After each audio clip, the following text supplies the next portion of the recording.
Bom dia, gente. Mais uma vez a gente vai falar sobre um tema muito importante. Dessa vez o tema é déficit cognitivo em idosos. Vocês vão saber o que é isso ao iniciar a aula, ok? Prestem bastante atenção.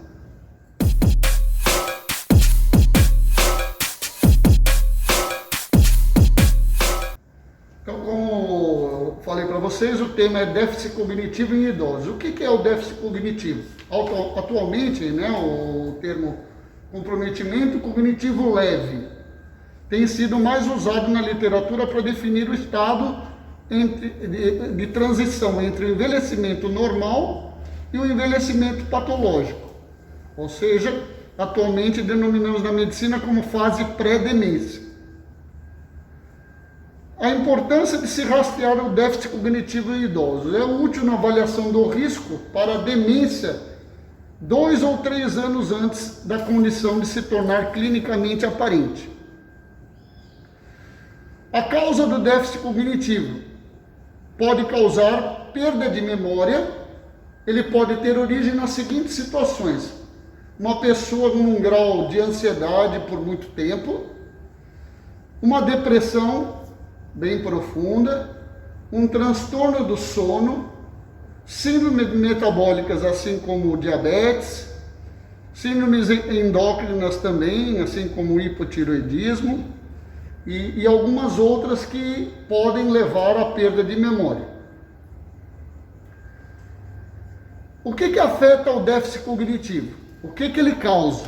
Ele causa a perda cognitiva, acarreta diretamente a qualidade de vida dos idosos, podendo levar ao declínio funcional, com diminuição e perda das habilidades para o desenvolvimento das atividades da vida diária. Ou seja, com certeza, ao ter esse déficit cognitivo, a qualidade de vida do idoso começa a diminuir justamente pelo declínio funcional dessas habilidades. Como saber se eu tenho esse problema cognitivo, Qualquer tipo de esquecimento que se torne mais frequente do que antes merece investigação. Claro que no dia a dia nós temos alguns déficits de memória, alguns esquecimentos que são normais, mas para que a gente entenda se é normal ou não, existem algumas coisas que vão se tornando mais frequentes e que chamam a atenção da gente. Por exemplo, esquecer o gás ou forno ligado. Não é uma conduta, claro, todo mundo já aconteceu isso. Será que eu estou com déficit cognitivo? Não, isso é uma frequência. Se você é uma pessoa que tem quase sempre, durante a semana, esquece o gás ou o forno ligado, é um alerta. Desaprender sobre algum tema que sempre dominou. Então a pessoa tinha lá uma frequência de fazer palavra cruzada, já tem alguma dificuldade, não lembra muito mais do que isso. Sabia jogar xadrez, já não tinha frequência de desaprendeu rapidamente. São coisas e assim por diante, Sabia aquela receita de couro e salteado, fazia uma comida fácil, aí hoje tem que procurar ver como é que faz. É uma coisa que ela fazia a vida inteira. E, poxa, como é que faz arroz mesmo? Como é que faz feijão? Uma pessoa que fazia isso sempre. Então, esses tipos de cuidado, esses tipos de alerta, sim, são mais preocupantes. E normalmente são pessoas da família da gente que acabam percebendo e falam para a gente que isso está acontecendo. Então, aí sim é um alerta que a gente deve chamar a atenção e procurar investigar. Também, como fico sabendo se tem esses problemas cognitivos, como que faço, O diagnóstico deve ser feito por um médico especializado. Normalmente a gente procurou um psiquiatra ou um neurologista que tratam desses déficits cognitivos, dessas faltas de memória. Através do exame clínico completo, exames de sangue para afastar doenças ou para ver se está compensado diabetes, hipertensão, seguido de exames específicos, aí da área neurológica e psiquiátrica, avaliação de fluência verbal e teste de memória e abstração, que tanto o psiquiatra e o neurologista aplicam. Existe um exame muito simples, chamado mini exame de estado mental, também é aplicado por médico, tá? Às vezes é aplicado, pode ser aplicado por psiquiatra, neurologista e até clínico. É o teste mais utilizado para avaliar a função cognitiva, por ser rápido, ele aproximadamente em 10 minutos se faz. De fácil aplicação, não requer nenhum tipo de material específico. Mesmo assim, precisa ser por profissional habilitado para ser feito. Eu vou fazer eu vou demonstrar como é que é feito esse exame, mas a gente não pode fazer nós mesmos para identificar. E esse exame não é somente esse exame. Ah, eu fiz esse exame, deu ruim. Eu tô já com isso? Não, isso é um dos exames para poder chamar a atenção para fazer a investigação, caso ele dê alterado. Vamos lá? Olha lá. Chamado de mini exame de estado mental. Objetivo: auxiliar na investigação de possíveis déficits cognitivos. Não que a pessoa tenha a partir desse exame. Vamos ver como é que é esse exame. A apresentação do exame é feita em pontos. Vai de 0 a 5 pontos em alguns deles, outros vão de 0 a 2. Só para ter uma ideia, uma orientação espacial, a pessoa pergunta lá para a pessoa: você sabe que ano que nós estamos? Aí a pessoa sabe o ano, aí 1 ponto, sabe o semestre, o mês, o dia da semana, e vai ganhando um pontinho.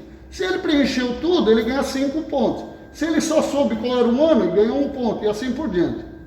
Essa aqui é a orientação espacial, onde se faz a pergunta: você sabe que estado você está?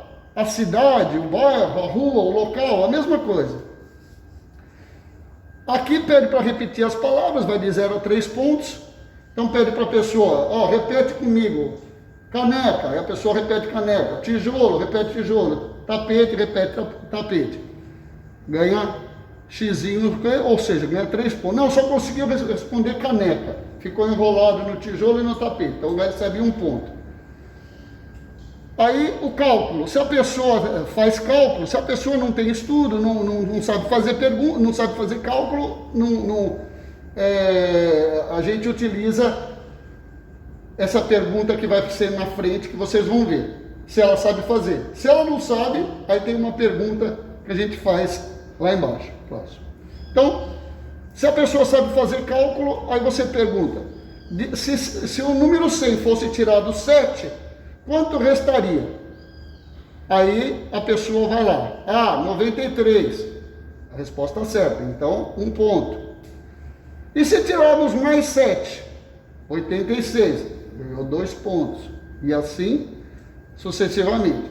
Soletra a palavra mundo de trás para frente. Soletrar, não é falar. Soletrar. Então a pessoa consegue falar O-D-M-U-M, que seria mundo de trás para frente? Sim, o O ele acertou. O D ele acertou. O N ele errou e acertou. Aí ele vai contando. Cada um que ele acerta é 1 ponto. Uma das partes é a memorização, também valendo de 0 a 5 pontos. Então o entrevistador repete as palavras ditas há pouco. Aqui é para memorizar, não é para falar, memorizar. Então eu falo para a pessoa: olha lá, está escrito caneca, tijolo, tapete. E eu te pergunto, diga, o que é que eu falei? Aí a pessoa tem que lembrar: caneca, tijolo e tapete. Se ela falar caneca, tapete, então são 2 pontos, acertou 2. Se ele acertou só 1 ponto. Esse é memorização. Linguagem, de 0 a 2 pontos. A gente mostra o relógio, né, para a pessoa, e uma caneta para o entrevistado para nomeá-los. Aí a pessoa diz: esse é um relógio. Aí mostra esse outro: esse é uma caneta. Acertou? Muito que bem. Errou? Não marca ponto. Outro de linguagem: solicite ao entrevistado que repita a frase: nem aqui, nem ali, nem lá. Vale 1 ponto. Esse aqui não adianta, ele tem que falar. Então repete comigo: nem aqui, nem ali, nem lá. Aí a pessoa: nem ali, não lembra. Errou, não tem ponto. Ele conseguiu: nem aqui, nem ali, nem lá. 1 ponto. Outro de linguagem: siga uma ordem de 3 estágios. Pega esse papel com a mão direita. Eu falo para ele: pega esse papel com a mão direita. Aí de cara a pessoa pega e faz. Beleza, acertou. Dobre no meio. Aí a pessoa... Aí eu não lembro o que é que você falou. Ah, não sei fazer isso aí. Errou. Aí eu falo, coloca ele no chão. A pessoa fica olhando para outra. Você não entendeu o que eu te falei? Não entendi. Errou. Se ele acertar os 3 pontos. Escreva em um papel. Você escreve no papel para a pessoa. Fecha os olhos e entrega para ela. Ela vai ler. Fecha os olhos. E aí o entrevistador vê se ela lendo a escrita, a oração. Fecha os olhos. Aí a pessoa vai e fecha os olhos. Então, 1 ponto. Ao ler aquilo, ela vê se põe. Então, por exemplo, eu dou uma bola para ela e escrevo a frase. Chute a bola. Aí ela vai ler. Chute a bola. Ela não repete nada. Ela simplesmente tem que chutar a bola. Ganhou 1 ponto. Se ela não entender, segurar a bola, ficar parada, significa que ela não conseguiu completar. Aí ela não ganha esse ponto. Próximo. Aí o entrevistador escreve uma outra frase completa. A frase deve ter um sujeito e um objeto. E deve ter sentido. Não importa se a pessoa escreveu errado, entendeu? Ignora a ortografia. Então a pessoa diz lá, o rapaz está jogando bola. O rapaz joga bola. Se ele conseguiu fazer uma frase dessa, mesmo que ele tenha escrito errado, o raciocínio está correto, 1 ponto. Aqui é em relação a desenho. Você pede, né, o entrevistador pede para que ele repita esse desenho. E aí você observa se ele preservou todos os lados. Se está interligado, se ele botou diferente, né? Você mostra e pede para ele fazer como se fosse uma cópia. Não importa se ele tremeu, se ele modificou aqui os lados, o jeito de fazer. O importante é ele ver se ele fez essa intersecção aqui entre os 2 quadriláteros. Aí você tem a interpretação do resultado. Se a pessoa fez mais do que 27 pontos, aqui está errado, 27 aqui não é anos, é 27 pontos, é normal. Se ele fez menos que 24 pontos, igual ou menos, já existe um grau de demência, uma demência leve. Quando a pessoa tem depressão, assim como eu falei para vocês que são coisas que podem gerar um déficit cognitivo, se você tiver uma depressão, 25 pontos acima, por isso que a gente faz 25,1, você vai falar, pô, como é que dá esse 25,1? Isso é simplesmente uma representação. Acima de 25 pontos, você pode ter uma depressão não complicada. Aliás, abaixo de 25 pontos. Uma depressão não complicada. E o prejuízo cognitivo por depressão mais forte é abaixo de 19 pontos. Ou, repetindo, abaixo de 25 pontos, depressão não complicada, uma coisa leve. Aqui já um prejuízo cognitivo já gerado pela depressão, abaixo de 19 pontos. Por isso que é importante a gente sempre tratar depressão, ansiedade, e uma série de coisas no organismo da gente. As pessoas que têm pressão alta, diabetes, hipotiroidismo, tem que estar sempre bem controlado, porque no futuro pode levar a um déficit cognitivo. Para prevenir, o que a gente pode fazer para prevenir? Fatores de risco que influenciam. O álcool, com certeza, ao usar o álcool por muito tempo e no uso contínuo, vai levar a um déficit cognitivo mais rápido. o uso do cigarro por conta da nicotina e seus derivados. Medicamentos, que tipo de medicamentos?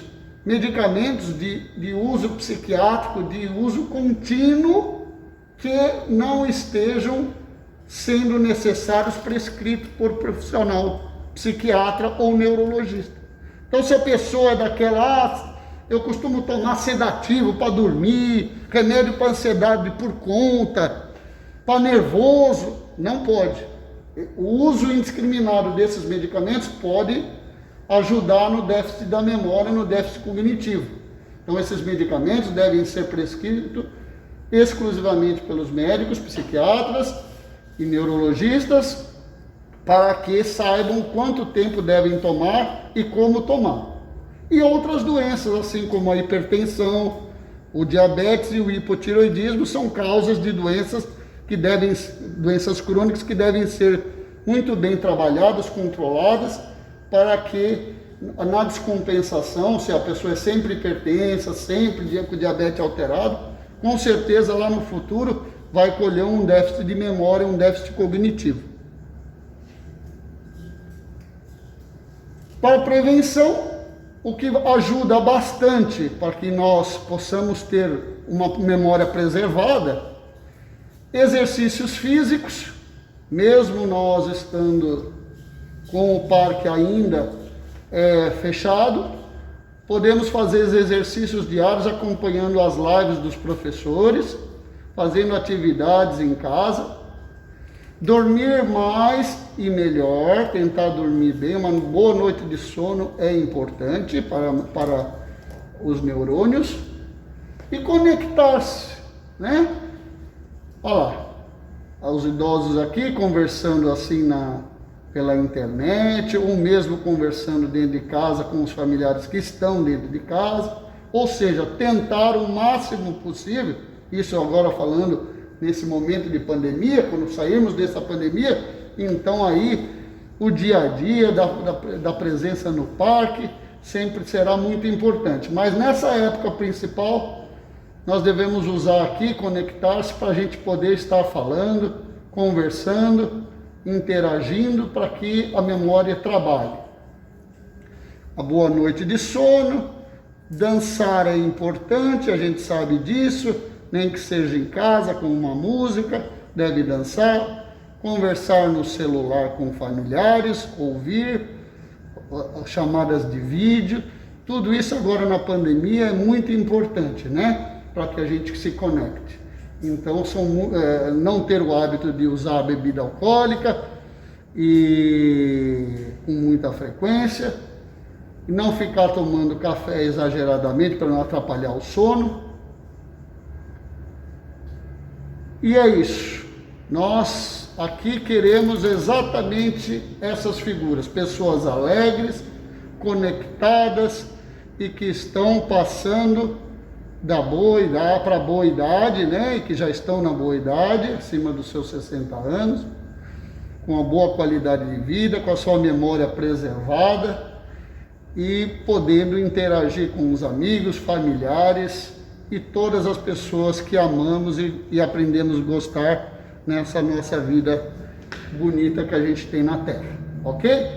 Espero ter sido útil na apresentação desse tema, e fica aí a apresentação para quem não puder ver aí no horário que vai ser apresentado, ela fica disponível durante aí os meses, ok? Um grande abraço a vocês e até o próximo.